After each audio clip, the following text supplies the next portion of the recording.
Okay, so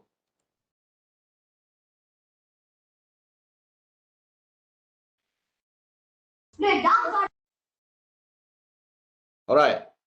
So kalau nak info apa-apa tentang catur Sabtu pertama ni boleh pergi ke laman web kita lah laman web kecas.fki.utm.my. Memang ada lah yang lepas-lepas. Lepas tu lama jugalah tak update website ni. Okay.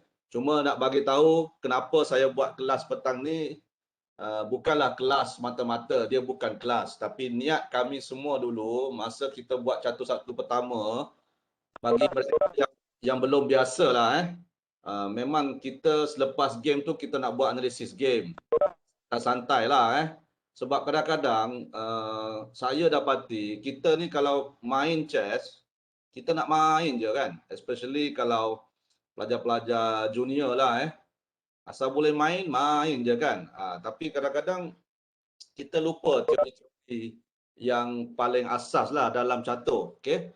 Sebab tu tajuk hari ini adalah mengenai ini yang lepas-lepas okey. Kalau ada nak interrupt lah. Kalau nak tanya soalan lah. Bukan nak interrupt inilah apa-apa dan sebagainya lah Kita just kalau ada soalan boleh interrupt lah sebab dalam ni ramai so harap-harap tak adalah mengganggu sangat.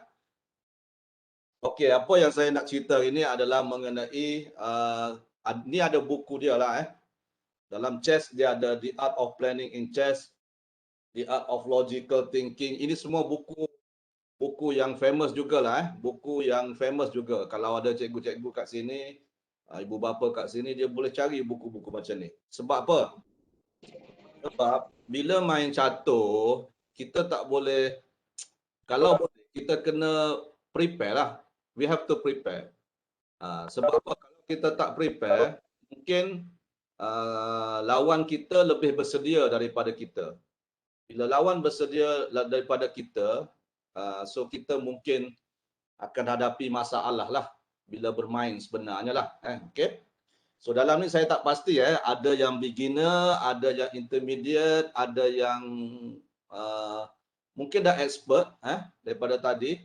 Jadi saya minta maaf lah sebab course ni dia lebih sikit advance lah tapi sebelum pergi advance tu, kalau kita boleh recall balik untuk yang intermediate ke dan sebagainya, kenapa you main catur sebenarnya? Apa tujuan you main catur?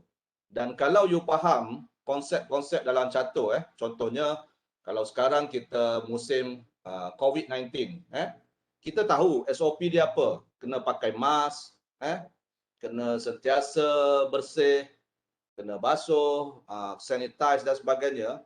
Kalau you follow SOP tu, sebenarnya you bukanlah saya kata tak mungkin dapat. Itu luar bidang kita lah.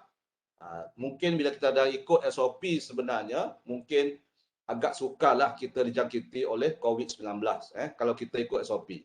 Sama juga dalam catur. Kita kena faham dia punya SOP. Bila kita faham SOP, kita faham apa yang kita nak main, barulah kita boleh main dengan betul. Dan benda itulah nanti dia akan relate dengan logical thinking. Logical thinking. Maknanya you berfikir secara logik. Andai kata, contoh setiap permainan catur dia ada opening. Okay, dia ada opening, ada middle game. Biasanya ada player dia akan hafal opening 5-6 move. Tiba-tiba bila you hafal saja, tiba-tiba you tak ingat.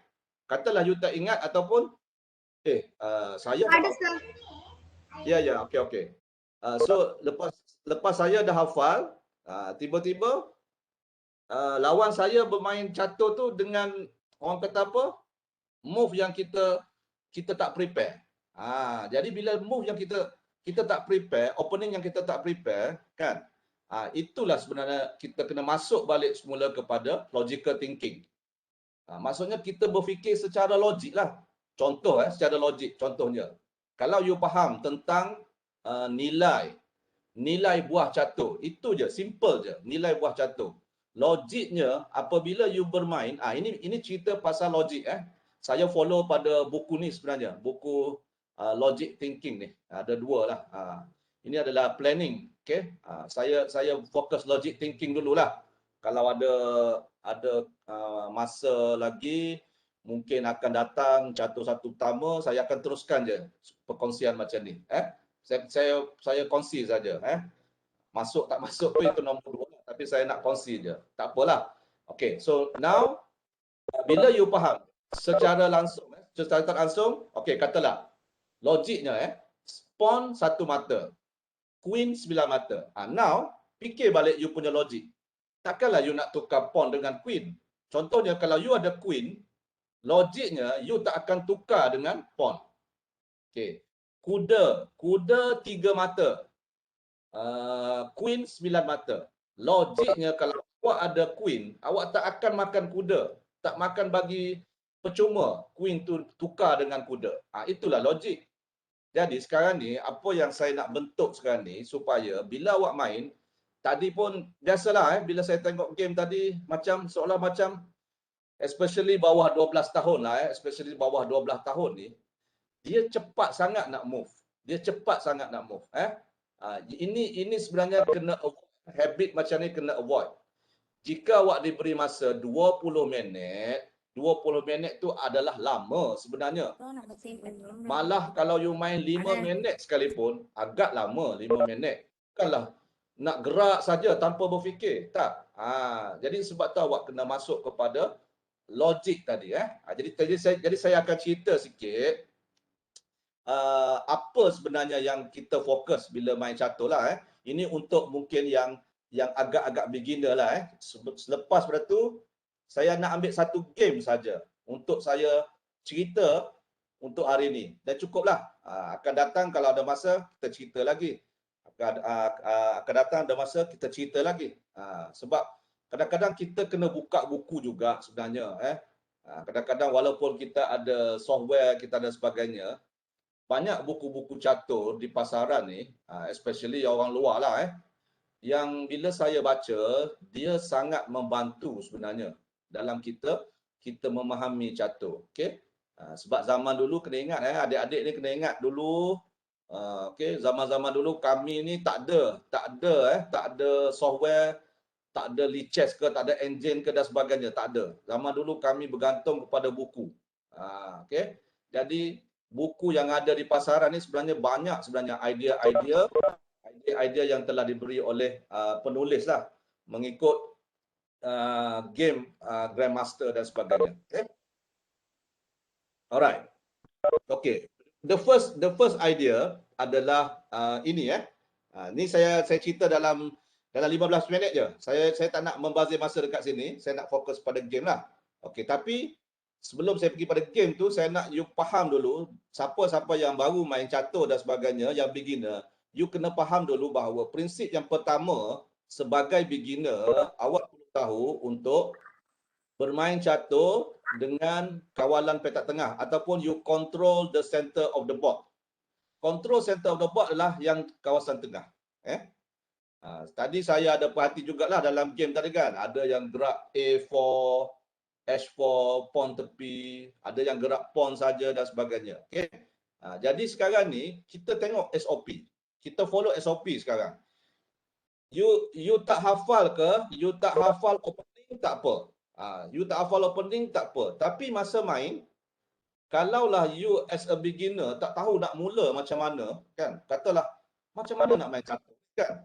Now, cuba kita fahamkan SOP ni. Iaitu first kali kita main catur, we have to control the center.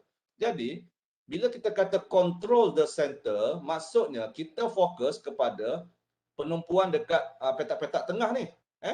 Jadi kalau naik pun naik mungkin ke arah center. Naik bergerak ke arah center. Bishop juga fokus center. Okay? Dan awal-awal pergerakan tu tak payahlah gerak pawn H4, pawn A4, pawn tepi ni tak payahlah dulu. Jadi kalau you faham kenapa control center, logiknya, kalau you tak hafal opening, logiknya, tu maksudnya logical thinking. Logiknya, you tak akan gerak mana-mana you punya pieces ke tepi. You akan sentiasa menumpu ke arah center. Itu logik. Itu maksud logical thinking. And then, ini contoh. Ini contoh, kalau putih, ada 2 pawn, naik. Maknanya putih ni dia fokus kepada center. Yang hitam ni walaupun dia gerak naik, tapi naik tidak fokus kepada center. Jadi adalah sedikit kelemahan bagi naik ni, naik hitam. Tapi putih menuju ke center. Kita tak pernah cakap dia follow ni dia akan menang. Tetapi biasalah kan, kalau kita follow SOP, biasanya memudahkan kita dalam pertandingan lah. Okay. So next adalah develop your piece. Keluarkan buah catur. Keluar tu apa maksud dia? Kita ada bishop, kita ada knight, kan? Kita ada rook. Rook kalau nak keluar cepat, pastikan semua dah keluar lah. Sebab rook kan di sebelah tepi sekali. Nak pastikan rook boleh bergerak, pastikan kita dah keluarkan knight, knight ke depan, bishop dah bawah ke depan. Dan kalau nak mudahkan lagi, kita castling. Itu maksud dia. Develop your piece quickly. Okay. Sebab sekarang ni saya tak bagi you hafal, tapi you kena faham benda ni supaya you boleh apply sebagai logical thinking masa main. Sebab tu masa main you dah kena buang habit yang you tak nak berfikir. Ada setengah player dia main je, dia main habis. Main habis. Bila masa nak fikir? You kena fikir, memang kena fikir. Kalau tak hafal ke apa dan sebagainya, fikir balik SOP yang saya cerita petang ni. Develop your piece. Keluarkanlah kuda, keluarkanlah bishop, keluarkanlah semua piece kita ke arah center ke ataupun untuk attack you punya lawan ke. Okay. Ni sebagai contoh lah. Ini maksudnya dia masih lagi tak develop lah. Rook masih di sini, knight masih di sini, bishop masih kat sini. Tapi kalau tengok dekat sini, yang putih ni semua dah ada dah. Bishop dah keluar daripada kandang dia, rook pun dah keluar, dah buat castling dan sebagainya. So, kita nampak bahawa putih ni lebih advantage lah daripada hitam. Okay? Dan next adalah jangan gerakkan buah berulang-ulang tanpa sebab. Contohnya, gerak naik F3.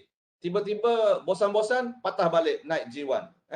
Ataupun kadang-kadang kita gerak bishop. Kita nak gerak bishop ke depan kan. Tapi kita gerak satu langkah. Maksudnya, jangan buat pergerakan berulang-ulang lah pada awal, tanpa sebab. Kadang-kadang you buat move tu berulang-ulang lah. Bishop, mula-mula bishop E2 dulu, lepas tu pergi bishop C4. Jadi 2 kali you buat ulangan. Jadi jangan buat piece ulang-ulang. Jadi kalau you follow yang ni, nanti dalam masa bermain nanti, you fikirlah sikit. Bila you nak move tu, you fikir sikit. Oh, hari tu dah ada bagi tahu jangan banyak kali ulang pergerakan contohnya. Jadi you tak akan buatlah benda tu. Okay? Sebab you dah tahu SOP dia. You dah tahu SOP. Dan dia banyak lagi SOP-nya ataupun tips kan. Tapi ini yang paling basic lah, Okay, castling. Castle early. Ini kalau sebagai beginner, kenapa tak nak castling? Berapa kali kan kalau saya tengok tak nak castling. Walaupun memang Grandmaster dia tak castling, kadang-kadang you jangan compare dengan Grandmaster. Grandmaster tu dia dah orang kata apa, dah orang lama. Dia dah banyak pengalaman. So castling ni sebenarnya adalah untuk kita simpan kita punya king tempat yang selamat. Pada tempat yang selamat. Jadi maksudnya at least lah bila you dah keluar kuda, you dah keluar bishop, at least boleh buat castling. Kena buat castling dan tujuan castling juga untuk keluarkan rook. Jadi saya cerita dulu lepas ni saya tunjuk dalam bentuk inilah, dalam bentuk papan catur lah. Sebab yang ni mungkin ada yang masih beginner lah, dia mungkin tak berapa dan inilah. And then sebagai contoh yang inilah kenapa kita buat castling? Salah satu tujuannya kita nak keluarkan rook ni. Kita tak nak lagi rook ni sentiasa berada di kawasan ni. Supaya rook ni boleh bawa ke sini dan dia boleh bawa ke medan perang lah nama dia, open fire dan sebagainya. Okay? Itu sebab kita castling. Jadi bila main besok, logical thinkingnya, kalau dah tak ada move sangat, buatlah castling. Alright. Elakkan keluar queen terlalu awal. Ini pun biasa. Banyak sangat bila tengok game, tak apa. Kalau you rasa you nak keluar queen F3 tu macam biasa lah. Attack, checkmate in 3 lah. Queen F3 dan sebagainya. Contohnya, macam ni biasanya queen F3. Lepas tu bishop ke sini nak buat checkmate. Okay, you boleh cubalah. Kalaulah you punya lawan you adalah beginner betul, okeylah you menang lah. Itu saja. Tapi kalau ikut teorinya tak berapa bagus lagi lah untuk keluarkan queen terlalu awal. Kata player yang you depan ni adalah strong, maknanya you mungkin hadapi masalah lah, sebab you tak follow dia punya step lah. Okay. Ya, kalau saya main catur, saya sentiasa anggap orang yang lawan saya tu adalah sentiasa strong player. Itu je. Ada satu habit ni yang dipanggil sebagai underestimate lah. Kita selalu underestimate kita punya lawan. Lawan ni tak bagus ke dan sebagainya. So kadang-kadang betul lah yang akan buat kita kalah lah. So jangan keluar kuih terlalu awal. Lepas tu pastikan you buat connection on your rooks and place them on the open files. Buat penyambungan, gabungkan you punya rook. Sebagai contoh macam ni. Inilah tujuan kita castling. Pastikan rook kita ni dah ada ruang untuk bergerak kat belakang ni. Ini contoh. Sama juga dalam kes ni, putih, rook dah boleh bergerak ke arah belakang lah. Kalau boleh. Kalau boleh macam tu. Maknanya rook ni jangan simpan lama-lama lah ke tepi ni. Bawalah ke tengah. Fokus untuk attack dan sebagainya. Ini pun sama. Bila dah sampai macam ni, maknanya you dah masuk kepada middle game. Okay? Dan rook juga kalau boleh dapatkan open file. Ini saya kata dia sebagai open file lah. Rook ni sebagai open file. Okay? Dapatkan file yang kosong. Biasanya kita pastikan rook kita jagalah file yang kosong seperti ini. Itu idea-idea sajalah. Dan satu lagi, jika boleh, pastikan fikir dulu. Bila nak gerak pawn tu, fikir dulu. Nak gerak 2 langkah ke, nak gerak 1 langkah ke pada awal permainan. Pastikan dulu. Ataupun, katalah you ada pas pawn. Ada pas pawn yang tak ada ni kan. Tapi, bila pas pawn ni, you kena fikirlah dulu. Boleh ke saya tolak pawn tu ke depan? Boleh ke saya tolak pawn ke depan? Agak-agak boleh sampai ke dekat penghujung. Macam tu. Agak-agak boleh ke sampai ke penghujung. Contohnya macam itulah. Alright. So, itu adalah tips dia. Jangan sekali-kali inilah. Jangan sekali-kali tolak pawn tanpa sebab lah. Dia suruh guna background ni. Dah habis ni. Okay. Dan yang last sekali adalah okey, jap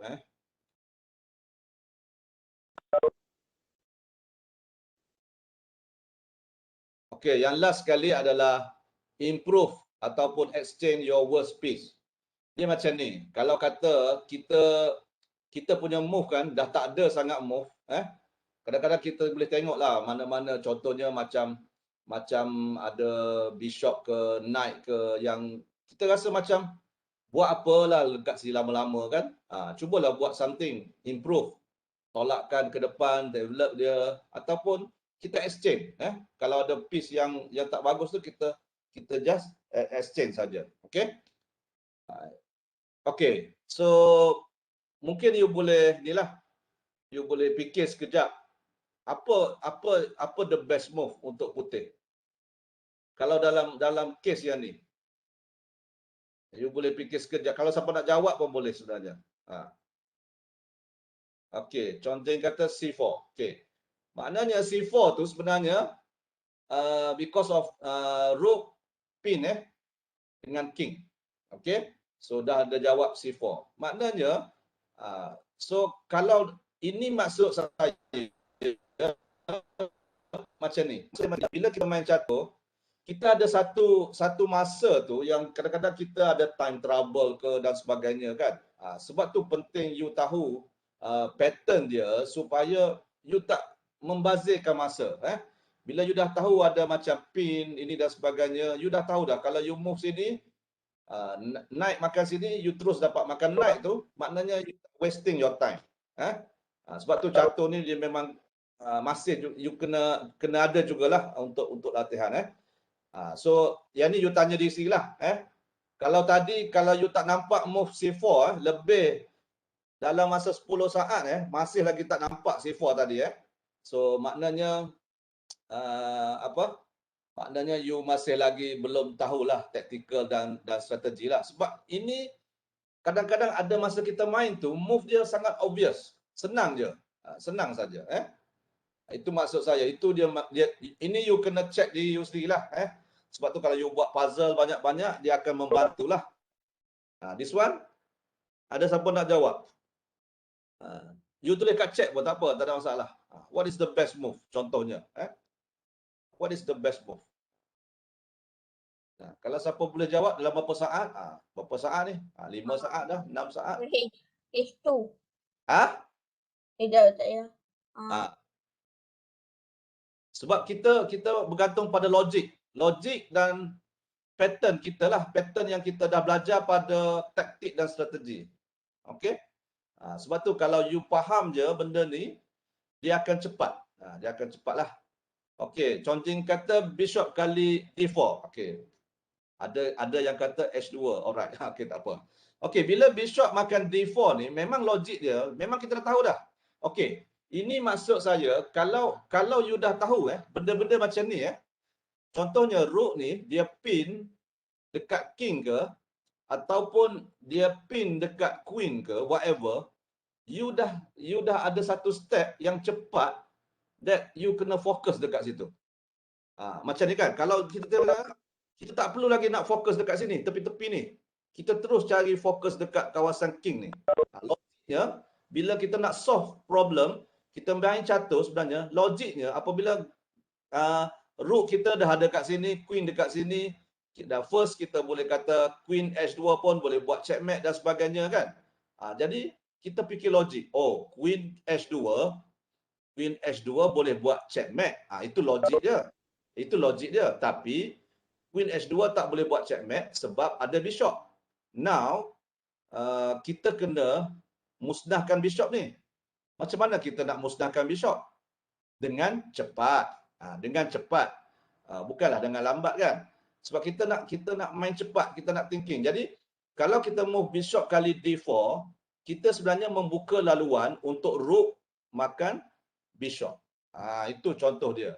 Jadi bila rook makan bishop saja, okey, rook makan bishop, apa yang you kena buatlah. Jadi maksudnya benda tu dia akan datang cepatlah. Dia akan datang dengan cepatlah. Kalau you faham lah, you faham benda-benda gitulah. Alright? Ataupun itulah, itu maksud saya lah. Sebab kita bukan masuk lagi ni.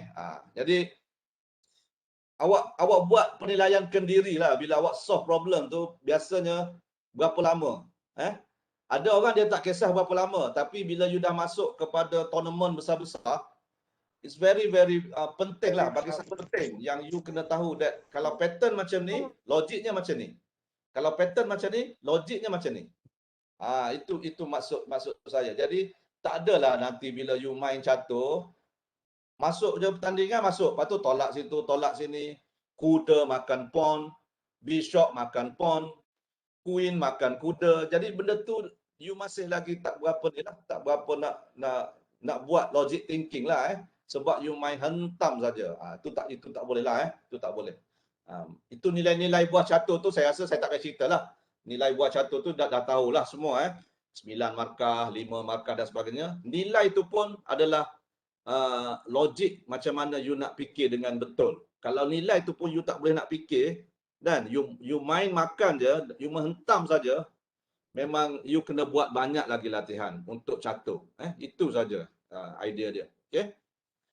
So kalau tengok daripada 3 Grandmaster ni semua ni Grandmaster lah. Okay. Dia kata chess is the art that express the science of logic. Jadi siapa chess ni sebenarnya you banyak guna minda lah berfikir secara logik. Nak masuk kepada logik tu fundamental. Asas catur mesti strong. Kalau you asas catur ataupun you punya fundamental tu strong, you boleh main catur dengan baik lah. Bagi saya you boleh main catur dengan baik. Okay?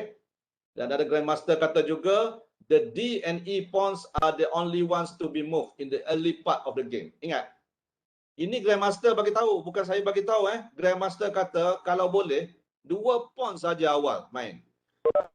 Okey, saya tahu ada banyak kan macam English kita gerak C4, kita gerak ni. Tapi apa yang dicerita kat sini adalah kalau you masih lagi beginner ke ataupun masih lagi belum expert dengan D4 ke, you masih lagi belum expert dengan E4 ke dan sebagainya, okey, maknanya you kena pastikan gerak D dengan E pawn saja. Okey? Dan last sekali, bring all your piece out. Give them scope. Scope tu maksudnya kena ada tujuan lah. Gerak ke center, fokus dekat center dan sebagainya lah. Occupy the center squares. Square lah. Itu maksud dia center. Okay? Dan classical chess thinking is revealed most clearly in games that begin E4 dan E5. Okay? So untuk hari ni saya ambil satu game lah. Sebab kita nak ambil banyak game, saya nak santai je ni sebenarnya sampai pukul 4. Tapi sekurang-kurangnya kalau belum tengok, baguslah. Kalau dah tengok, bagi saya tak ada masalah lah. Sebenarnya ada game ni banyak je dalam YouTube pun ada. Kalau siapa dah pernah tengok pun saya tak kisahlah, tak ada masalah. Cuma sebab bila santai ni kita akan ada banyak ni lah. Kita akan ada banyak pemain-pemain kat sini lah. Ada yang beginner, ada campur kan dan sebagainya. So, kalau beginner mungkin ini boleh membantulah membantu. Okay. So selepas sudah tahu tadi yang 8 saya cerita tadi control center, castling dan sebagainya, saya nak ajak awak tengok satu game daripada Grandmaster. Bukan saya Grandmaster. Jadi kita fikir macam mana dia buat logical thinking dia. Jadi ini saya ambil daripada buku lah, buku yang tadi. Buku logical thinking tadi. Okey. Maksudnya dulu-dulu sebelum ada C4 ke, sebelum ada macam-macam lah F4 whatever lah, dulu-dulu memang dia akan main E4 E5 je dulu. Jadi kenapa kita tak boleh follow Grandmaster main E4 E5 classical lah dan sebagainya. E4 E5 pun banyak juga jenis opening lah. So ini adalah game-game antara Karpov dan Korchnoi lah. Mungkin zaman-zaman dulu belum keluar lagi Kasparov rasanya. Saya rasa lah. Saya pun tak berapa ingat lah. Lepas tu baru masa tu Anatoly Karpov. Sebenarnya bagus jugalah kalau you nak ambil tahu sejarah-sejarah Grandmaster ni. Sebenarnya dia sangat menarik lah. Kalau you sebagai pemain catur sebenarnya bagus. You cuba buat research sikit tentang apa tu?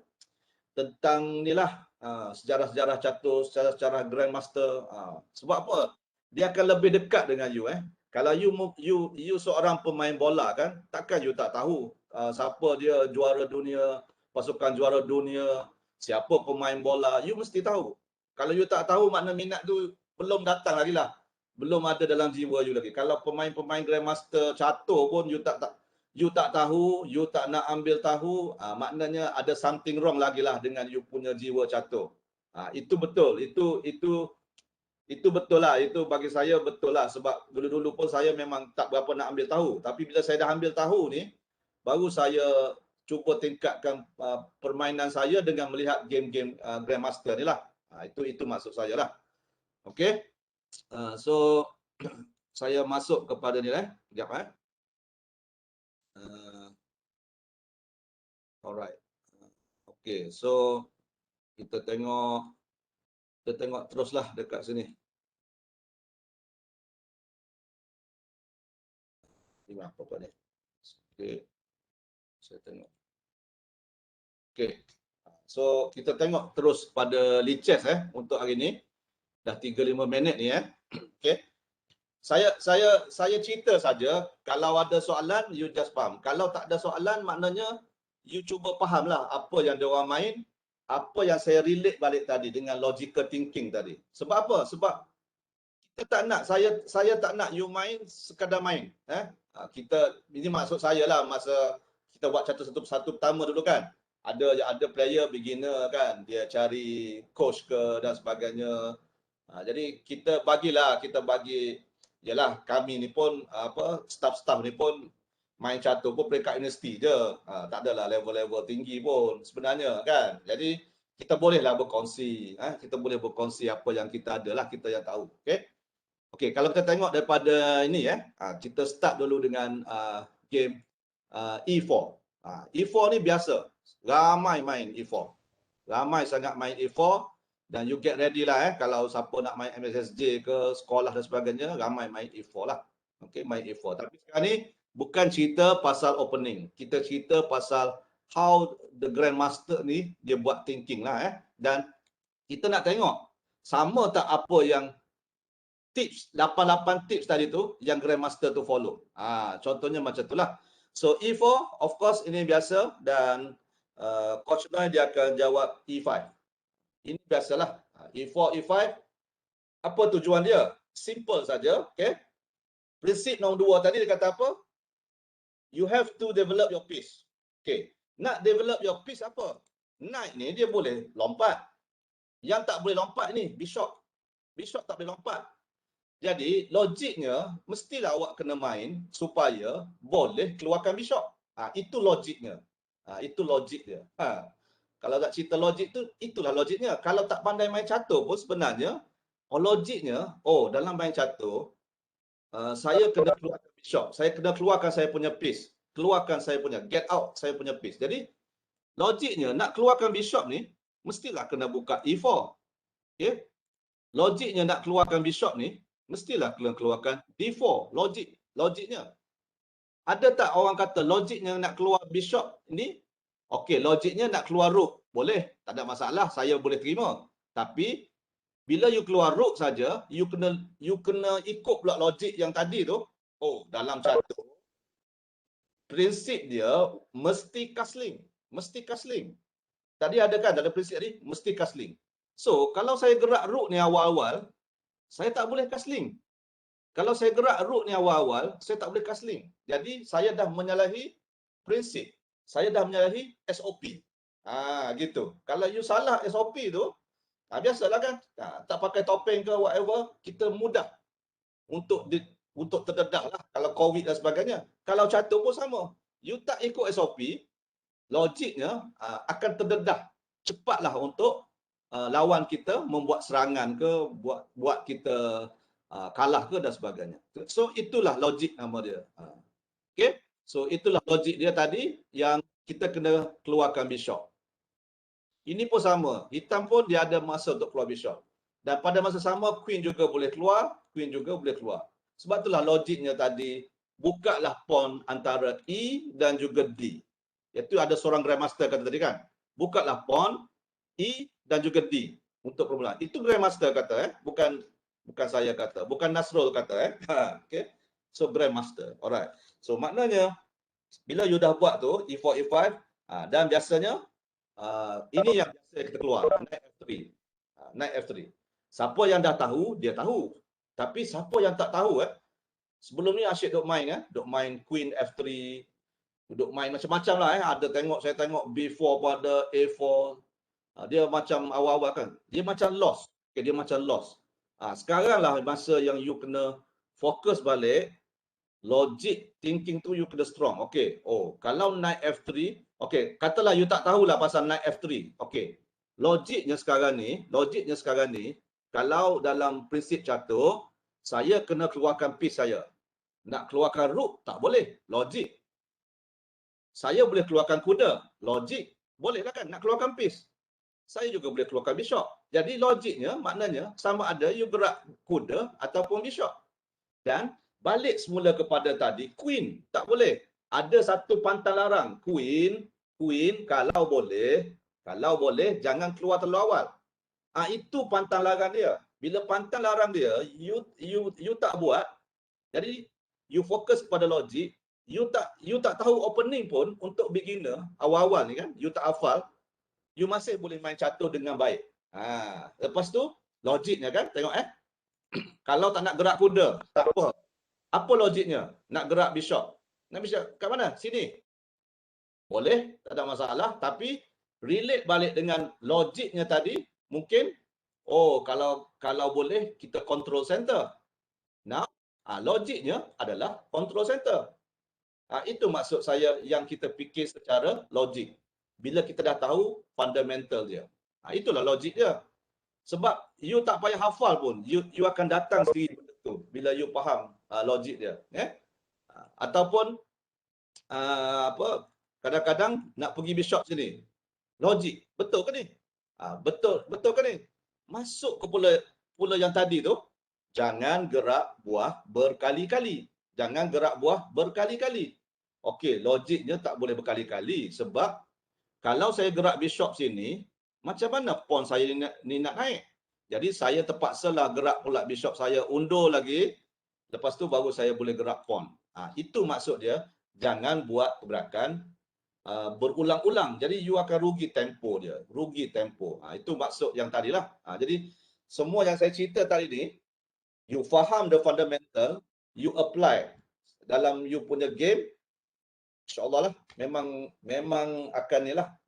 Sebab kadang-kadang kita tak mampu nak hafal semua opening. Level kita ni mungkin tak mampu. Level Grandmaster, dah kerja dia ada seorang Grandmaster tu 8 jam satu hari. Dia spend untuk catur 8 jam. Kita mana boleh spend 8 jam untuk catur kan? Ada 5 jam untuk catur je. So tak boleh lah. So itu dia. Selain daripada bishop, okay, knight F3. Logiknya adalah kita develop kita punya piece. Dan knight juga tengok logik dia. Logik dia fokus dekat center. Ada juga yang buat macam ni kan? Yang tak ada tujuan.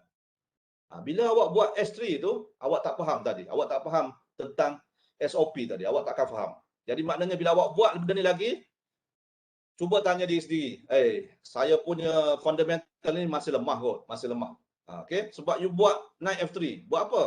You tak fokus center pun. You hanya fokus kat tepi je. Okay? Sebab tu you kena ada logic thinking lah. Kalau pun you tak hafal opening, memang tak hafal. Okay. So knight attack E5. Jadi Coach Noi dia jawab apa? Dia jawab okey. So dia jawab knight C6. Ini pun logik juga. Inilah logik dia. Macam mana nak defend? Nak defend apa ni? Ni sama ada pawn dengan knight ataupun dengan ni pun boleh. Dan ada juga orang defend dengan F6. Jadi F6 ni logiknya sebenarnya tak berapa bagus lah. Kalau you faham balik, kalau you faham logiknya kenapa kita nak buat castling tadi. Castling tadi kita nak berkubu. Saya relate dengan logik je ni sebab hari ni cerita dia logik je. Castling tadi kita nak buat berkubu. Nak berkubu tapi kita dah keluarkan pawn kita awal-awal. Tergerak pawn awal. Ini tak apalah, ini ada opening dia lah. Tapi macam sini ni macam dah lah kita nak berkubu. Kita buka pula laluan ni supaya king ni terdedah dengan ancaman lah. Jadi maknanya logiknya F3 ni tak berapa sesuai lah. Okey, jangan terkejut kalau you ada jumpa opening yang buka F5 pun tak apa. Ini saya tak cerita lagi in detail. Saya just cerita logik untuk beginner dululah. Bukan beginner pun, intermediate pun kena fikir macam tu lah. Okay. So knight C6 dia jaga macam tu. So F3 tak berapa sesuai. Okay. So knight C6 macam biasalah. Okay, now sama ada bishop C4, ini ada nama opening dia. Dan satu lagi nama opening dia adalah kita juga boleh gerak ni. Kita boleh gerak. Dalam kes ni, Karpov buat bishop B5. Ini nama dia Roy Lopez. Roy Lopez punya opening. Okay. Dia ada cerita dekat sini lah. Saya ada ni benda ni kat sini, kat saya ni. Salinan buku ni ada dengan saya. Okay. Saya baca je semua. Saya cerita dekat you. Okay. Sebab saya nak santai dan harap-harap dia masuk. Apa dia kata logiknya kat sini? Bishop B5 kan? Logiknya, at least bishop ni, dia cuba nak mengancam hitam supaya bila dia makan knight ni, then dia boleh makan pawn. Itu je logik dia. Kalau sebelum ni, mungkin you tak tahu. Apa benda ni bishop B5? Roy Lopez. Contohnya lah. Tiba-tiba you main hitam, you tengok orang buat bishop B5. Tapi you tak pernah prepare pun. Ini Roy Lopez tak prepare. Awak tak prepare pun Roy Lopez. Patut fikirlah logik. Logiknya sekarang, maknanya putih ni cuba nak makan kuda ni dan dia nak makan kita punya pawn. Itu je lah logik dia. Kalau awak fikir logik, memang okey lah. Tapi adalah selepas tu, kalau dia makan sekalipun, walaupun makan, katalah kita makan sekalipun, let's say, katalah isteri ni makan, alright, so makan nak C3, ini makan, so kita masih lagi boleh attack lah, kita boleh attack. Sebab tu you kena fikirlah, maknanya kalau dia makan, apa jadi? Dia makan, apa jadi? Memang catur ni macam soalan je, soalan. You kena sentiasa tanya, You kena buat fikir. Nak pergi Kelantan. Logik dia You buat you dalam kehidupan seharian logiknya. Nak pergi Kelantan dalam masa 3 jam. Logiknya contohnya. Baik kita ambil flight kan. Ambil kereta memang tak boleh. Jadi sebenarnya logik ni banyak dah sebenarnya yang you dah fikir dalam hidup you lah. Cuma dalam catur ni just apply saja apa yang you ada lah. Okay. So ini adalah Bishop B5. Okay. So biasanya hitam ni lah A6. Jadi A6. Ini pun sama Ini pun saya selalu tengok. Bila orang dah gerak A6 ni, kalau betul-betul ada anak-anak ke anak murid yang betul-betul beginner kan. Ini saya cerita yang betul-betul beginner lah. Dia biar aja kan. Ni A6. Bishop ni dia biar aja. Lepas tu dia castling. Sebab apa? Sebab coach kata kena castling. Contohlah kan. Dia biar aja. Jadi bila dia biar, kita makan. Now barulah you tahu bahawa anak murid ke apa ke, anak kita ke kan. Dia masih lagi ada kelemahan dari segi penilaian buah. Jadi logik dia tak boleh fikir lagi. Apabila satu pawn attack kita punya bishop, pawn 1 markah, bishop 3 markah. Dia masih lagi lemah dari segi penilaian buah. Menilai buah tersebutlah. Jadi kena banyakkan latihan dekat situ. Itu cara saya mengajarlah. Saya mengajar siapa-siapa lah. Jadi bila kita kadang-kadang kita tak tahu semua. Kita nak tahu semua susah. Tapi kita cuba belajar sikit-sikit lah. Macam kalau nilai kan. Cuba buka-buka puzzle yang pasal nilai. Ada tak yang dia boleh makan ke whatever. So you kena ni lah. Okay, so ini biasalah. Saya tengok ada juga dia lantak je lah kan. Lantak je. Tapi kita tengok lagi So bila A6, of course bishop kena lari. Bishop kena lari. So bishop kena lari. Ini adalah A4. Bishop A4. So bishop A4 sebenarnya logik dia masih lagi meneruskan tekanan kepada kuda ni lah. Masih meneruskan tekanan pada kuda tersebut. Supaya dia boleh ada ancaman. Ada ancaman. Okay. Dan ini juga kalau you hafal, you tengok pada step-step bagi Roy Lopez, dia ada banyak variasi. Kalau you hafal 7-8 step tu, maknanya mungkin dia akan membantulah. Mungkin dia akan membantu juga. Ini ada variasi dia lah. Bishop A4, Knight F6. Okay, so Knight F6. So Knight F6, of course, logik dia adalah dia nak makan pawn tu. Itu logik dia. Itu first logik. Jadi sama ada kita nak makan, kita nak develop sambil-sambil jaga, okay? Ataupun kalau kita nak kuasai open file kan. Macam ni kan. Kita nak kuasai tengah ni, kita boleh castling dulu. Dengan harapan kita bagi je pawn ni supaya kita boleh gerakkan rook ke sini. Jadi rook ni akan pin kuda dan terus akan pin kuda. Itu logik bagi putih berfikir. Dia fikir macam tu lah. Karpov punya pemikiran macam tu. Dia punya macam tu. Walaupun dia nampak ini benda ni free, tapi dia boleh defend sebab dia nak gerakkan rook cepat-cepat supaya rook boleh masuk ke medan tengah. Contoh. Okay. So kita tengok apa dia buat. A6, bishop A4, knight F6. Okay, betul. So dia buat kosong-kosong. Dia bagi. Tapi kalau kata you beginner kan, you tak boleh faham benda ni, logik dia simple saja. Geraklah move yang boleh menjaga pawn ni. Itu kalau beginner lah. Ini dah peringkat grandmaster. Dia masih lagi walaupun dia bagi satu pawn, sebenarnya dia nak kuasai ni, dia nak kuasai open file ni. Supaya hitam mungkin tak sempat nak castling ke, okay? Dan pada masa sama putih dah buat castling. Putih dah buat kubu. Bila putih dah buat castling, maknanya dia dah follow step tadi. So, kosong-kosong. And now betul, hitam akan naik E4. Naik kali E4. Okay. So, naik kali E4. And then, lepas naik kali E4, okay. Sama juga, dia boleh pergi ke sini untuk pin. Bila kuda gerak, so kuda ni boleh makan pawn. Tapi, dia tak nak, dia masih lagi nak buat something supaya dia move D4. Jika pawn ni makan, Jadi dia baru boleh buat pin. Itu idea yang dia ni lah. Jadi satu lagi idea bila kita tengok game Grandmaster ni kan, dia sangat-sangat jagalah dia punya pawn structure ke, dia punya pawn biji ke dan sebagainya lah. Tapi biasa kalau dia bagi balik tu sebenarnya dia ada something yang lebih bagus lah. Sebab dia nampak that rook ni boleh buat pin, kuda dan juga king. Itu masuk strategi lah tadi. Bila buat pin ni ada kelebihan dia. Ada kelebihan dia lah. Okay, so putih buat D4. Okay. So memang dia buat D4 lah untuk umpan lah. Kalau kata hitam makan dan dia boleh ni lah. Alright, dia boleh tu. So then bila D4 hitam gerak D5 dia tak nak terlalu lama lah pin kat sini. Mungkin sebab dia nak gerakkan pawn D5. Kalau nak gerakkan pawn D5, okay, of course kena block dulu bishop ni supaya tak adalah dia teruskan pin. Pin ni sebenarnya bahaya sebenarnya pin ni sebab kadang-kadang kita terlupa. Okay. So now logiknya ni of course tak nak turun balik lah. Ini jangan ambil masa lah. Jangan ambil masa walaupun dah kata suruh fikir kan. Fikir. Ni last move orang dah move sini.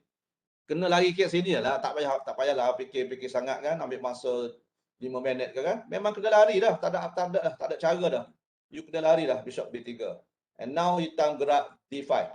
Hitam gerak D5 ni bermaksud betul lah tadi kan. Dia block dulu, dia halau dulu bishop supaya dia boleh gerak D5. Dan logik dia gerak D5 adalah simple je. Dia nak pastikan dia punya queen boleh bergerak. Bukan queen, bishop dia.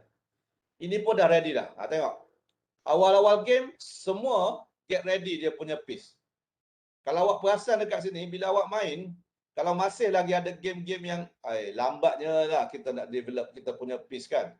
Maknanya you punya chess fundamental tu still kena gilap lah, kena gilap. Macam ni kan?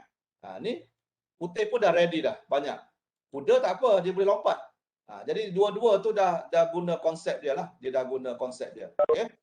So D5 and then selepas D5 maksudnya tadi dia dah block bishop dan bishop ni juga di block oleh pawn ni supaya tidak terlalu tajam lah dekat F7. Okay? Ini idea dia block. Sambil D5 ni logik dia lah jaga dia punya kuda. Jadi sampai 5-6 move ni, tengoklah dia punya game. Setiap pergerakan ada tujuan. Kalau awak sentiasa main, setiap pergerakan ada tujuan, saya rasa cepat sikit you improve lah you punya game. Jangan orang kata setiap pergerakan, ikutlah nak gerak apa pun. Mesti kena ada tujuan lah. Tujuan. So, bila D5, so now D makan E5 lah. So, putih makan balik D kali E5. Okay. So, walaupun dia dapat pawn tadi, dapat balik. Alright. So, dia develop dia punya piece. Bishop E6.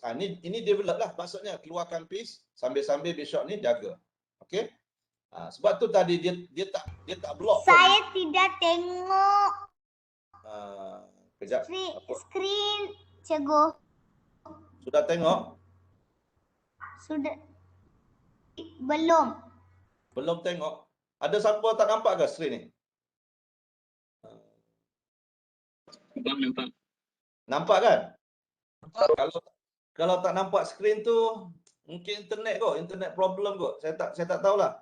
Sebab sekarang ni memang saya tengah buka skrin ni. Saya share saya punya skrin. Okay? So maknanya bila bishop ni gerak kat sini, logik dia of course lah. Dia kena develop dia punya piece lah. Dan sambil-sambil develop, dia jagalah dia punya pawn ni. Sebab apa? Simple je. Sebab apa? Sebab bishop ni dah attack kat sini. Queen ni dah attack sini. Yang jaga dia hanya queen saja. Jadi simple, logiknya mesti ada mekanisme yang bila you move, kenalah jaga pawn ni. Itu maksud saya. Dia buat logical thinking. Dia bukan bergerak tu dia suka hati. Tak, dia tak ada buat suka hati. Okay. So bishop E6. Now bishop E6 jaga. Okey. Dan selepas bishop E6, apa dia buat adalah knight B D2. Okey. Knight B D2 so maknanya knight B D2 ni dia cuba nak nilah makan nilah. Okey. So white develop inilah. Dan biasanya kalau knight C3 apa jadi Knight C3 tak berapa ni sangatlah. Knight C3 mungkin dia boleh makan ni dan juga B kali C. Now sekarang ni putih pula ada masalah dengan pawn structure. Jadi setiap kali dia move, setiap kali you nak move, sebab tu saya kata nak tak nak you have to learn fundamental. Sebab ni ada satu fundamental lagi di mana struktur bagi pawn siapa yang pernah dengar kelas saya sebelum ni, saya pernah cerita kalau double pawn ada masalah untuk masuk engage. Bukan masalah lah, maknanya ada sedikit kelemahan double pawn. Kita tak nak benda ni. Jadi apa yang Karpov buat adalah dia tak gerak knight C3. Dia gerak knight B2 walaupun tujuan dia sama, dia nak attack kuda ni, tapi logik dia tak nak gerak ke C3 sebab dia tak nak pawn structure dia rosak. Itu logik dia. Jadi, ini pun kena fikir logik juga. Nak ke sini ke sini. Sebab tu kata, kalaulah sentiasa kan, ada coach kata, kita mesti develop piece. Janganlah develop suka-suka hati. Kena relate lah dengan logik tu tadi. Coach kata develop piece. Logiknya, kalau gerak kat sini, logiknya nanti kalau dia makan, pawn structure akan rosak. Pawn structure akan jadi double. Itu maksud dia. Itu maksud bila main catur tu kita kena fikir. Kena fikir. So knight B2, BD2 adalah lebih baguslah. So dia tak makan. So apa yang dia buat adalah dia pergi knight C5 lah. Dia lari lah sebab dia tahu kalau dia makan pun mungkin pecahlah dia punya file ni. So dia gerak knight C5 and then knight ni sedang mengancam bishop dan juga pawn ni juga boleh ancam untuk tolak D4 ke dan sebagainya. Sebenarnya idea dia putih ni ingat kalau kata you masih lagi sayang dengan you punya pawn structure, ini saya cerita overall lah secara basic dia. Kalau you sayang dengan you punya pawn structure, apa you buat? Adakah you nak biarkan kuda ni makan je bishop ni? Bila kuda ni makan bishop, seolah-olah you ada masalah dengan pawn structure lah. Contohnya lah kalau you nak makan, tapi masih lagi ada kuda. Tapi bila ada kuda, mungkin pawn ni tolak, then bishop ni akan makan kuda, you punya pawn structure masih lagi ada masalah. Jadi salah satunya mungkin adalah Karpov gerak dekat C3 lah. Dia akan gerak C3 kat sini. Supaya ini jaga, ini pun jaga. Jadi kalau ada attacking pun dia masih lagi boleh, dia tak nak rosakkan dia punya pawn structure sambil dia guna prinsip bahawa putih wajib control center. Now center ni kalau kita nampak center ni, apa yang control center ni? Kuda, pawn, ini center semua ni. Banyaknya hitam control center kan. Jadi dia nak sikit lah untuk control center supaya dekat center D4 ni dia ada jugalah control. At least. Okay. Itu masuk control center supaya kita pegang center tu. Kita pegang center tu lah. Now, okay lah. So maknanya dia tengok dekat situ. Lepas tu C6. Then dia move G6. G6. Alright. G6 ni ada masalah sikit lah. G6 ni ada masalah sikit sebab kadang-kadang kita nak buat bishop ke sini, okey lah, tak ada masalah. Cuma bila bishop fianchetto ni, kita ada halangan lah dekat pawn E5 ni. Pawn E5. Okay. Tapi biasanya kalau bishop ni hilang, ini satu jugalah, kalau bishop ni hilang, biasanya hitam pun akan jadi lemah lah. Okay. Tapi dia pun dah tak ada move lah. Dia mungkin idea dia nak control center lah. Sebab kalau dia pergi sini pun okey. Cuma lambat lah sikit sebab dia masih kat situ. Nak gerak sini tak boleh. Jadi dia nak cepat sikit. Idea dia, logik dia, dia cuba nak fianchettokan supaya dia boleh control center dengan lebih cepat. Kalau dia pergi sini, dia mungkin tak boleh control center dengan cepat lah. Itu maksud dia lah. Itu idea. Dalam ni lah, dalam ni. See? So G6 and then Queen E2. Okay. So Queen E2. Ini dia dah ready ni. Dia dah gerakkan Queen ni supaya dia ready lah. Rook nak buat connecting connecting rook. Cuma ada masalah Bishop lagi dah. Bishop yang ada masalah lagi. Sama juga ni. Kelemahan hitam dia masih lagi belum castling. Okay. Ada banyak kelemahan juga. Knight D4. Okay. So apa Queen E2, Bishop G7. Okay. Dia nak castling Okay. So Knight D4 dekat sini. Okay. So Knight D4. Sekarang ni idea Knight D4 sebenarnya simple je. Dia nak jaga pawn ni. Dia nak jaga pawn ni. Logiknya dia nak jaga pawn ni kalau hitam makan knight tu. Kita kena fikir banyak benda lah kena fikir kan.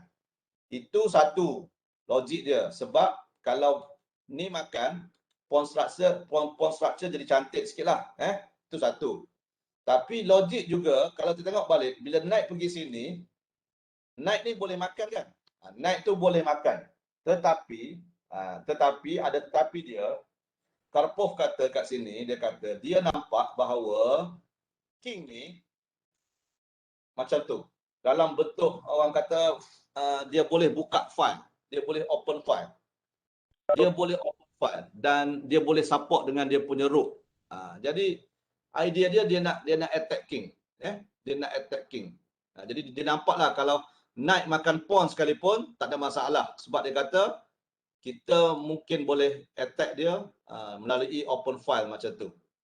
So itulah idea dia. Tapi mungkin kita tak akan nampak benda-benda macam ni kan. Tapi kita tengoklah idea Grandmaster tu macam mana dia buat. Jadi idea dia tu maknanya yang saya nak cerita kat sini maksudnya bila ada open file ni, putih ni akan menjadi semakin kuat lah. Tambah-tambah pula hitam belum buat castling. Tambah-tambah hitam belum buat castling. Okay. So kita tengok apa yang jadi. Apa yang jadi. Knight D4. Okay, betul. Dia makan. Knight kali E5. Okay. So now, putih dah tak ada pawn dah. Dah tak ada pawn kat depan ni. Okay. So bila dah tak ada pawn, sebab tu idea dia cepat-cepat kita clearkan file ni. Kita clearkan file ni supaya kita boleh dapatkan satu ni lah, orang kata apa, clear file ni supaya kita dapat attack dia dengan lebih baik lah. Okay. So tak perlu lagi move macam ni move S3, move A3. Oh tak ada, tak payah lagi, tak perlu lagi. Kadang-kadang you tak tahu nak move apa, you move A3, you move H4, benda-benda gitu memang boleh avoid lah dulu. So maknanya dah nampak benda kat sini.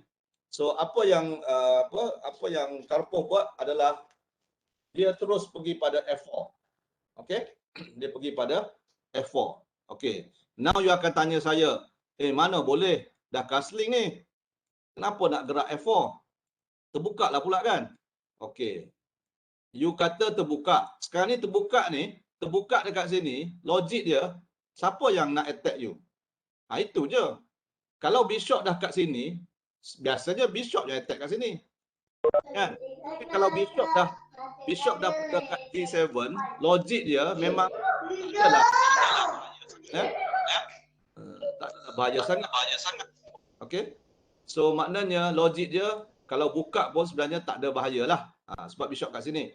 Kalau queen sekalipun kita masih ada ruang ni. Sebab tu saya kata kat sini kekalkan pawn ni. Tak perlu lagi gerak mana-mana lagi. A3 ke, jika tak perlu tak payah.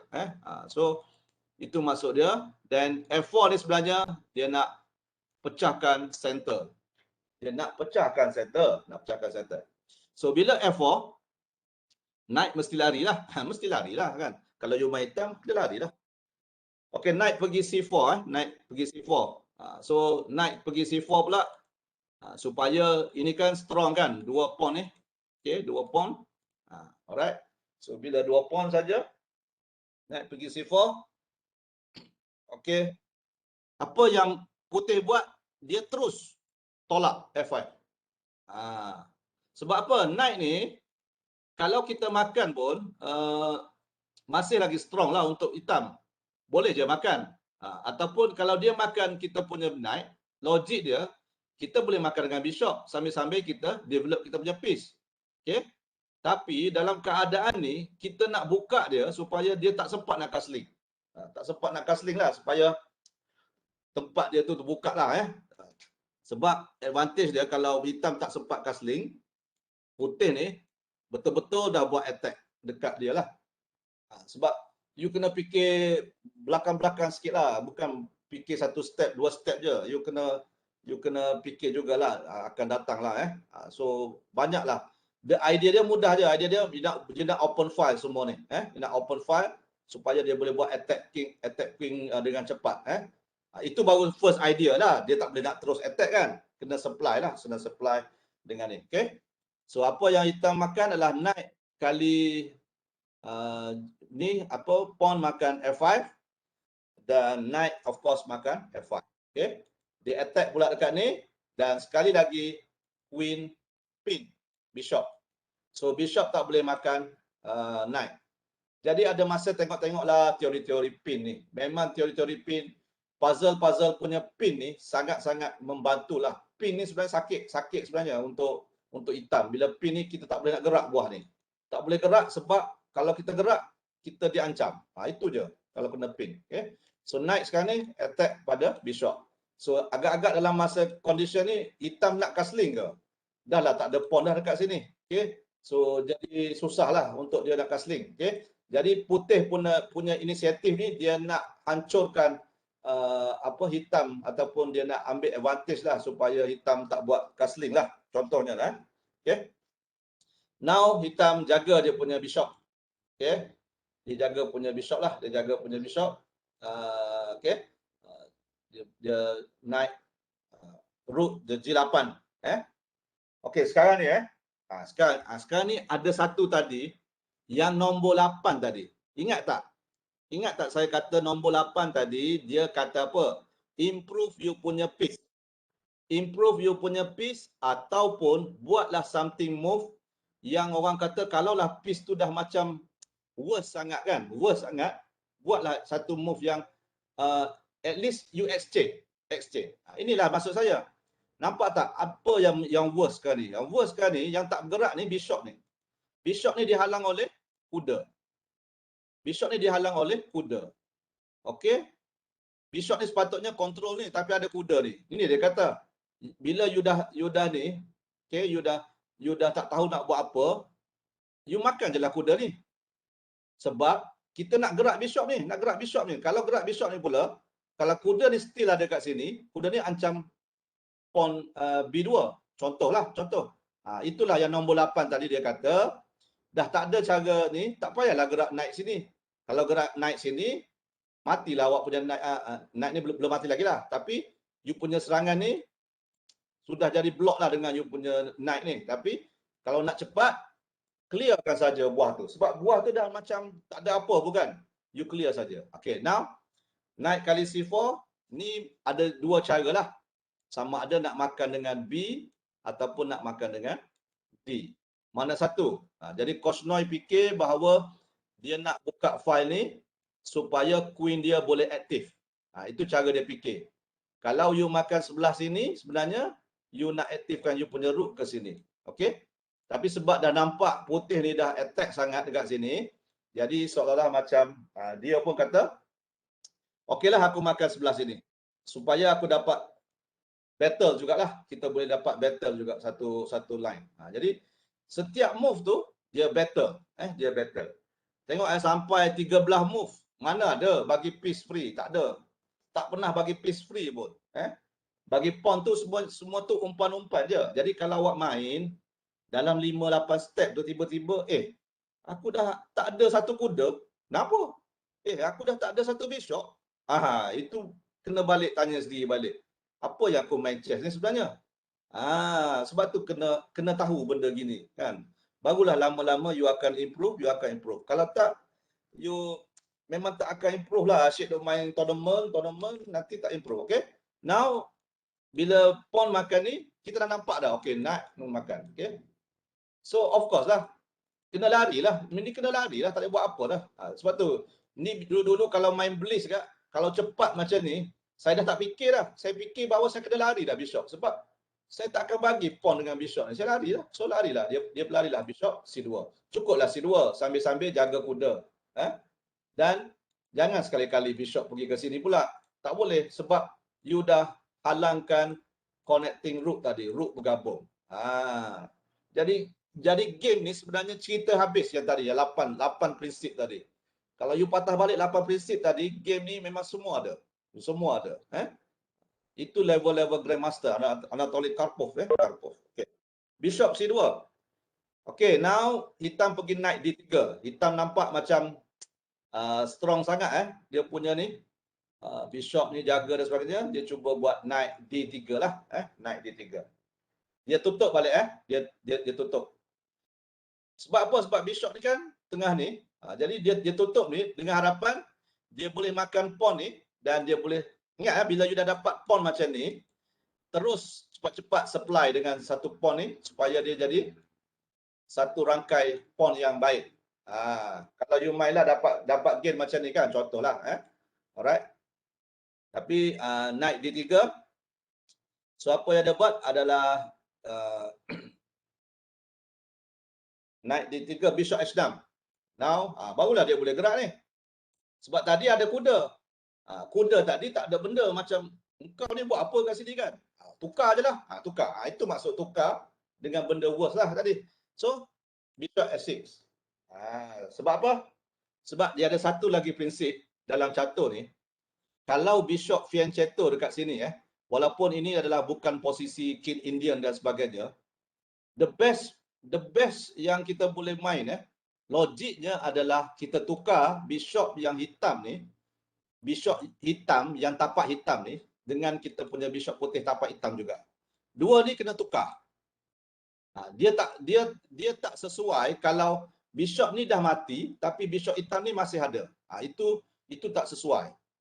SOP dia tak berapa sesuai. Okey. Maksudnya mungkin pakai satu lapis topeng je. Itu maksud dia lah. Kalau pakai dua topeng tu maksudnya you kena pastikan you tukar dua Bishop ni sama-sama. Itu je prinsip dia. Dan hitam pula kalau you main pastikan dapat advantage untuk tukar Bishop ni. Untuk Bishop ni.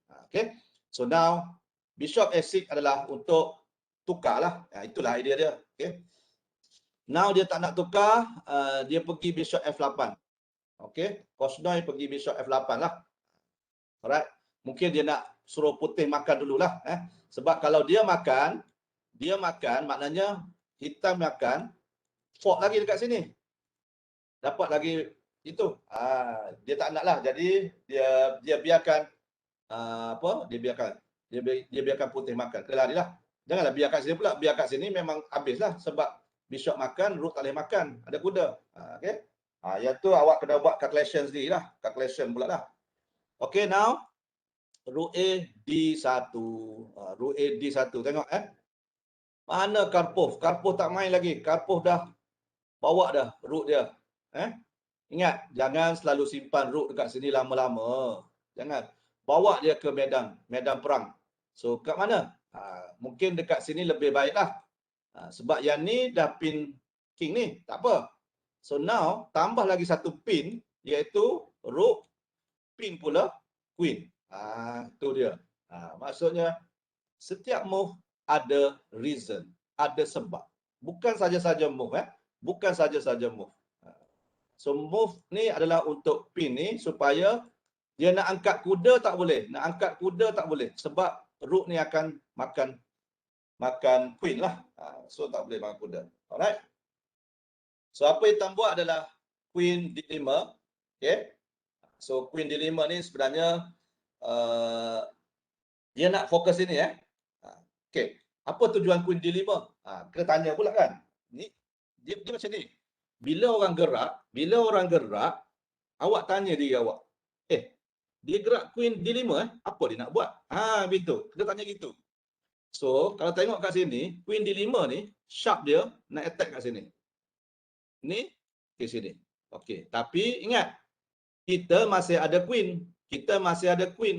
Jaga dekat sini. Tapi you kena ingat Ini idea dia. Lepas ni dia mungkin akan ancam you punya queen supaya queen ni gerak ataupun queen ni tergerak ke mana-mana tanpa sebab. Kadang-kadang ada kan awak tergerak mana-mana, awak tak perasan, lepas tu dia boleh buat checkmate. Jadi itulah tujuan dia. Setiap move ada tujuan. Kenapa queen tak gerak mana-mana pun? Ni kah dekat sini ke? Mungkin ini pun bagus sebab mungkin dia nak attack sini, tapi ini masih lagi pin. Dan yang paling bagus dia bergerak kat sini supaya dia attack dekat G2 tu. Jadi maknanya adalah sikit serangan untuk dia buat checkmate lah. Konon-kononnya nak buat checkmate lah. So now bila dah nampak macam ni, so terpaksalah putih makanlah. Makan saja sebab tak boleh buat apa dah sebab ni. Asalkan queen ni jangan bergerak lagi lah. Alright. So makan dulu. Makan ni sebab apa? Ingat tak? Bishop putih dah worse dah. Bishop putih nak buat apa lagi kat situ? Nak buat apa lagi kat C2? Nak gerak sini tak boleh. Nak gerak sini tak boleh. Prinsip yang 8 tadi, dia kata apa? Improve. Ataupun kalau tak nak improve, buanglah. Tukarlah.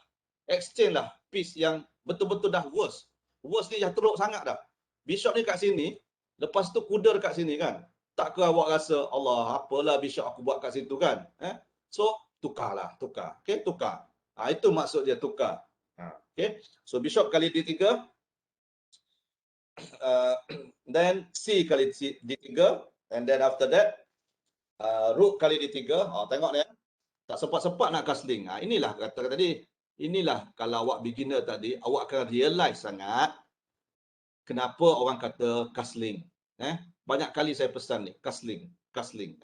Mana tahu lepas ni awak main kan, awak tak nak castling juga, tak apalah. Kalau awak beginner, pastikan awak castling lah. Pastikan castling. Ni kalau tak castling ni, tengok betapa cepatnya orang boleh attack you lah. So, rook kali D3, queen C6. Okay. So, queen C6 So, queen C6. Lepas queen C6, the queen must retreat as if rook kali G2 lah. Maksudnya, ingat kenapa dia gerak queen C6 lah. Maksudnya mungkin dia boleh cuba kat sini check, queen makan ni, dan dia boleh makan ni, tapi dia lupa pula bahawa rook situ terkena pula. Ini pun kadang-kadang awak kena hati-hatilah bila main catur. Calculation tu kena betul. Calculation kena betul. Walaupun nampak boleh deh, aku makan sini boleh, queen ni gerak, aku dapat makan balik rook ni. Tapi lupa satu lagi, that bila dah makan ni, queen ni boleh makan rook pula. Habis. Itu calculation lah. Itu pastikan awak buat calculation betul-betul lah. Sebab tu kalau beginner, ini nasihat saya, kalau beginner ni sentiasa biasakan ni lah. Buat logical thinking sikit-sikit dulu. Buatlah fikir-fikir dulu. Kalau rasa malas sangat pun, cubalah fikir, gerakkan otak kita fikir idea-idea macam ni. So now rook D3 ni dia lari queen C8. So dia gerak queen C8. Selepas queen C8 apa dia buat? Queen C6. Lepas tu bishop kali F8. Okay, now dia makan bishop kali ni. Sebab apa? Takut sangat bishop ni keluar nak attack pula. Contohlah contoh macam tu. Jadi kita kena sentiasa alert lah. Bishop dah kat sini lama-lama buat apa kan? Buat makan je lah bishop kali F8. Now dia pergi queen B6. Check dulu. Dia check dulu. Kenapa dia tak makan dulu? Kenapa dia check dulu? Adalah kalaulah kata king makan F8, dia pergi knight D4. Alright. Okay. Queen B6. Okay. Now sekarang hitam boleh makan ni. Putih boleh makan tu. Sebab apa? Ini satu lagi. Pin. Itulah. Hari ni, lesson hari ni, hati-hati dengan pin lah. Pin memang sakit lah. Kalau saya main pun sakit lah kan. Tak nak tengok ni. Rook pin dekat sini. Queen makan tak kisah. Okay? Kita tetap makan dia. Dan masih lagi pin. dan dapat satu advantage. Okay, satu advantage. Alright. So sebab tu dia buat dulu dia gerak dulu ni supaya tak ada fork dekat sini lah. So Queen B6 check, King S1, tengok King S1 selamat kat situ, tak ada apa pun. Pawn ni masih lagi jaga. Sebab tu awal-awal tadi jangan suka sangat nak tolak-tolak pawn ni dekat King kalau tak perlu. Kalau perlu tolaklah. Kalau tak perlu tak payah, simpan je. So King S1, okay. And then barulah King makan Queen F8. And now Queen F3. Ada move, ada pergerakan dia. Masih lagi tambah dia punya tekanan sambil-sambil menampakkan serampang dua mata. Itu. Ada move, ada tujuan lah. Setiap pergerakan kena ada tujuan. Dia tak boleh kata nak gerak mana pula. Lepas tu gerak sinilah, gerak sini. Tiba-tiba gerak sinilah katalah contoh. Okey, gerak sini nak buat apa? Nak pergi checkmate sini tak boleh, nak makan ni tak boleh. Jadi you membazir masa kalau you tak fikir. Tapi kalau you fikir, okey, mungkin gerak sinilah. Sambil-sambil konon-kononnya nak tambah lagi tekanan, sambil-sambil serampang dua mata kat situ. Itu maksud dia. Okay, itu maksud dia. Alright. So, and then bila you dah ni, Queen F3.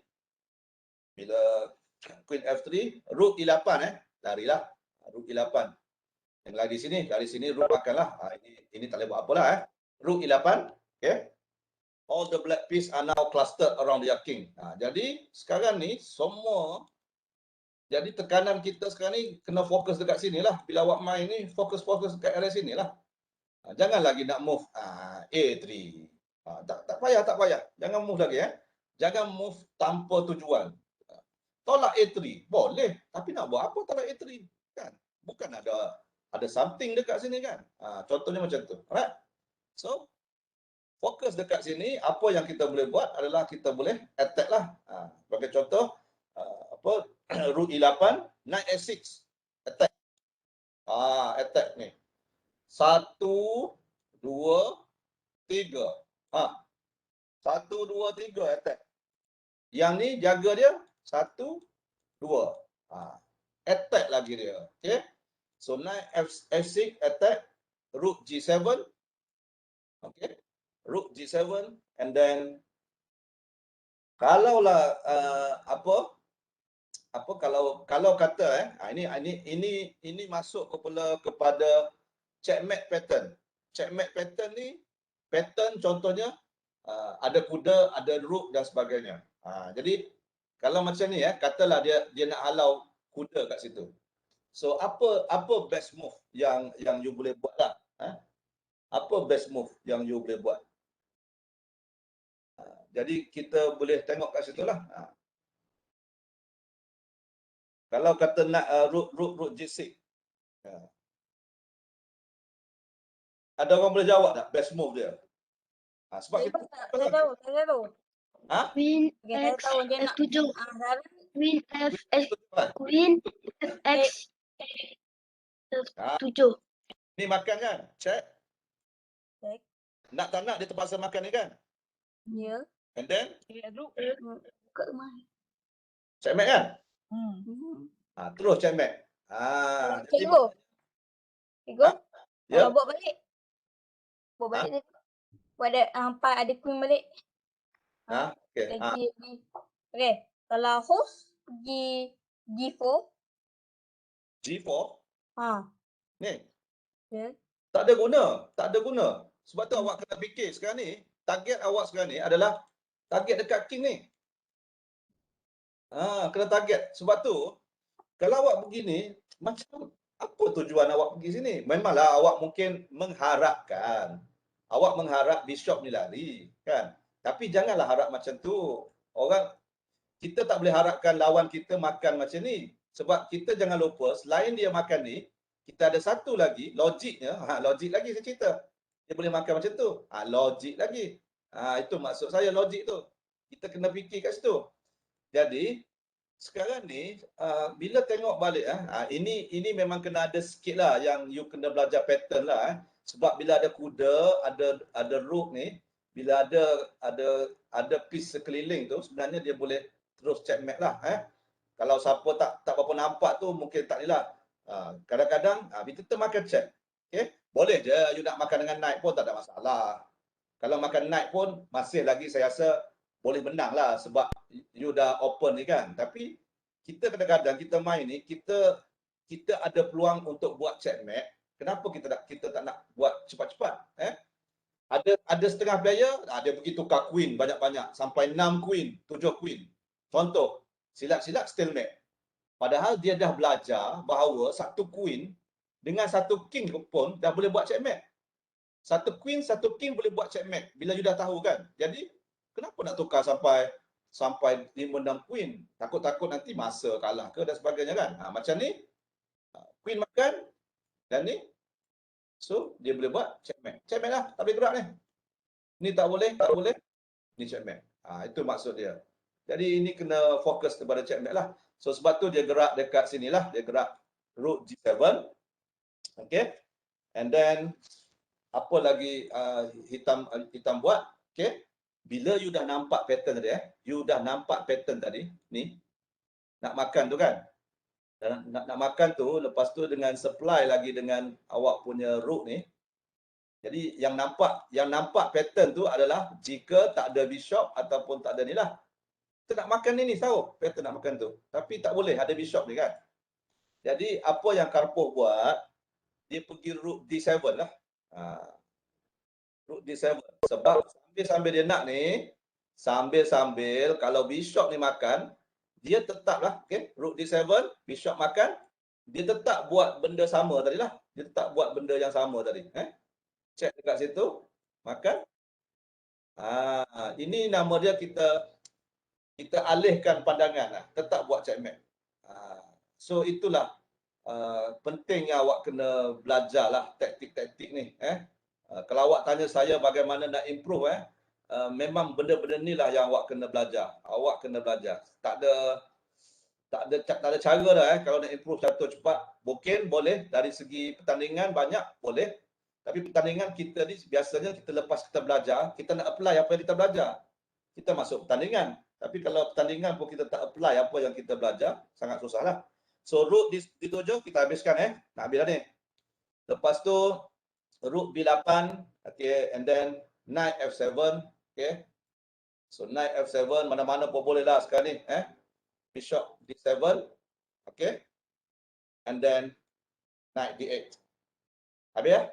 So knight D8 tu adalah checkmate lah, okay, checkmate. Bukan checkmate lah, selepas tu checkmate lah, selepas tu checkmate lah, lari kat sini ke boleh buat checkmate lah, contohnya, okay. Ataupun lari dekat sini pun still lagi checkmate lah, ni pattern dia. So tak boleh lah, tak boleh gerak lah. Jadi dalam game ni sebenarnya daripada buku ni. Bila saya baca balik, now saya akan tahu dan inilah sebenarnya logic thinking yang seorang grandmaster main. Dalam buku ni ada banyak lagi tau. Okay. Mungkin akan datang kalau ada masa saya boleh explain lagi lah. Saya boleh cerita lagi. Sebab kita hari ni pun nak santai kan. Itu maksud saya. Kita belajar dengan buku ni kadang-kadang dia lebih cepat masuk. Jadi hari ni ada benda yang awak kena tahu tadi. Kalau you beginner tadi, ada 8 prinsip tadi. Control center, develop piece, castling, semua ni. Dulu-dulu Coach Noy pun dia grandmaster. Kita pun fikir, kenapa grandmaster main macam tu? Tak ada kan. Itu biasalah. Dia lawan grandmaster juga kan. Dia lawan grandmaster, dua-dua fikir. Tapi at the end of the day ni, awak tengok mana ada dia bagi satu piece free. Mana ada dia tukar bishop dengan queen ke, rook dengan apa-apalah, rook dengan queen ke. Awak kena tanya diri sendiri, oh macam ni rupanya grandmaster main. Grandmaster main yang kuat. Rupanya sampai sudah dia main tu, oh dia control the game lah. Kalau awak masih lagi main, tengok, baru 5-6 step dah bagi bishop, dah bagi kuda. Okay? So agak susah lah, agak susah sikit lah untuk you all lah. Okay? Okay, itu sajalah. Tapi saya nak bagi sikit lagi kalau siapa yang belum lah, saya dah pernah cerita sebelum ni tapi untuk yang beginner punya, ini nasihat saya lah. Dalam chess ni dia ada banyak benda yang you boleh belajar lah, iaitu learn chess basic, semua ada dekat sini. Ini especially untuk cikgu-cikgu yang sedang mencari coach ke dan sebagainya. Kalaulah tak ada coach ke dan sebagainya, cikgu boleh buka benda ni. Dalam ni basic ni semua ada. Suruhlah pelajar-pelajar buat latihan. Kalau setahun dia buat, bukanlah satu hari tu nak buat. Kalau setiap satu hari istiqamah je kan, seminggu, biar dia faham benda ni kan. Lama-lama akan datang, kita akan lahirkan pemain-pemain yang bagus lah. Sebab dalam ni semua dah ada. Boleh praktis juga. Nak buat apa? Ni saya kata tadi kan, the pin tadi. Pin tu apa? Inilah pin sebenarnya yang membahayakan kehidupan ni. Ni. Bahaya sangat pin tadi. Dalam game tadi pun ada banyak pin. Jadi explore macam mana pin dalam sesuatu inilah. Dan seterusnya kita boleh banyak benda lah kita boleh belajar lagi. Fork ada, Zhuang pun ada, semua ada. Just ambil masa sikit untuk basic checkmate ke, boleh tak student kita boleh buat checkmate gunakan 3 ni. Ini saya kata tadi ada basic dia. Cubalah dia buat. Itu maksud saya. Dan puzzle pun ada juga. Puzzle boleh buat ni dan ada puzzle teams. Teams. Semua ni ada banyak ni. Jadi Lichess ni kalau siapa yang baru-baru yang ingat Lichess ni untuk tournament saja, maknanya mungkin hari ni you dapat something lah. Dia bukan untuk tournament saja, dia memang untuk pembelajaran. Itu je. Itu saja. Dan ada lagi tools yang analysis board, boleh ni. Dan ingat satu lagi tadi, kalaulah kita tengok balik saya tengok balik ni Teams tadi kan. Ni kalau kata cikgu-cikgu lah, mana tahu lepas ni ada ke masalah. Tengok yang game catur satu pertama tadi, okey. Tengok ramainya request. Kita tak terima. Sebab apa? Sebab daftar tak ada nama. Okey. Tengok balik game cikgu tengok game balik. Oh, ini game tadi yang menang tadi Zalin Teluki. Okey, katalah anak murid kita nama apa tadi? Nama Putra Hadris contohnya kan. So klik dekat Putra Hadris ni, tengok game-game dia. Ada game dia semua dia buat. Okey. Ni, pergi kat ni. Oh ni, inilah game dia. Game Putra Hadris main tadi. So mungkin boleh buat ni lah. Boleh buat request a computer analysis. Dekat sini dia akan keluarlah benda-benda ni. Okey. Dia akan keluar benda-benda E4, E5, naik F3. Lepas tu sampai satu masa tu dia akan tulis bishop E2 adalah mistake. Itu je. Bishop B5 adalah the best. Itu contoh dia. Jadi cikgu kena buat key in satu-satu.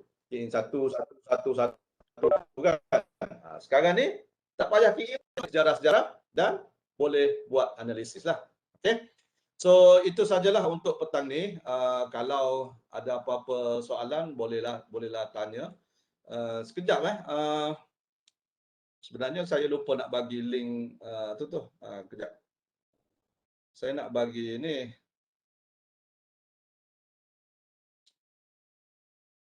Dekat chat saya akan bagi ni lah. Saya akan bagi link untuk kursus ni lah.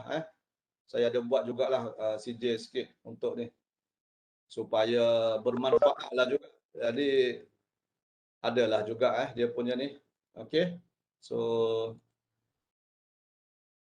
dekat chat ni saya bagi ni saya bagi link untuk CJ lah.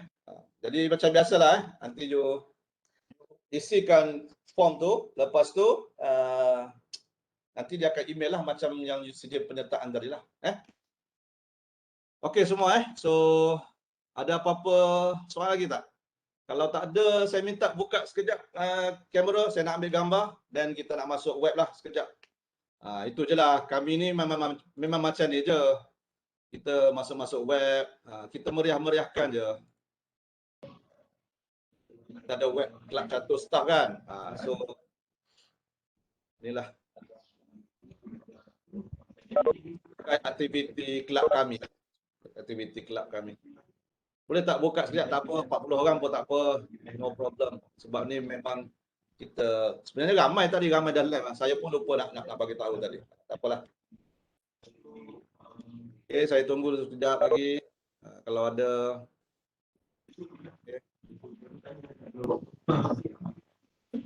Boleh buka. Santai-santai je.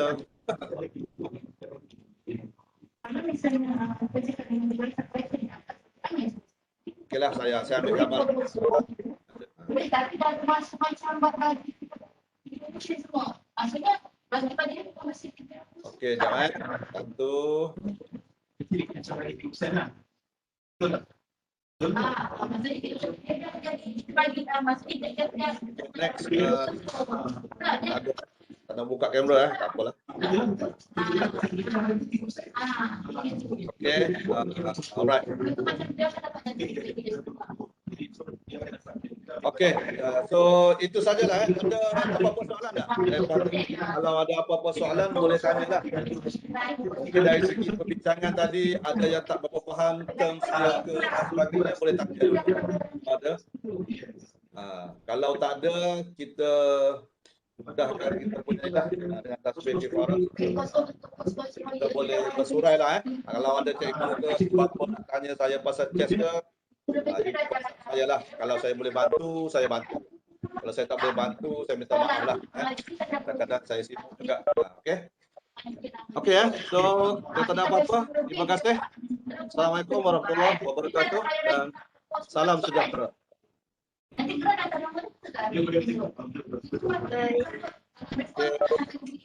Okay.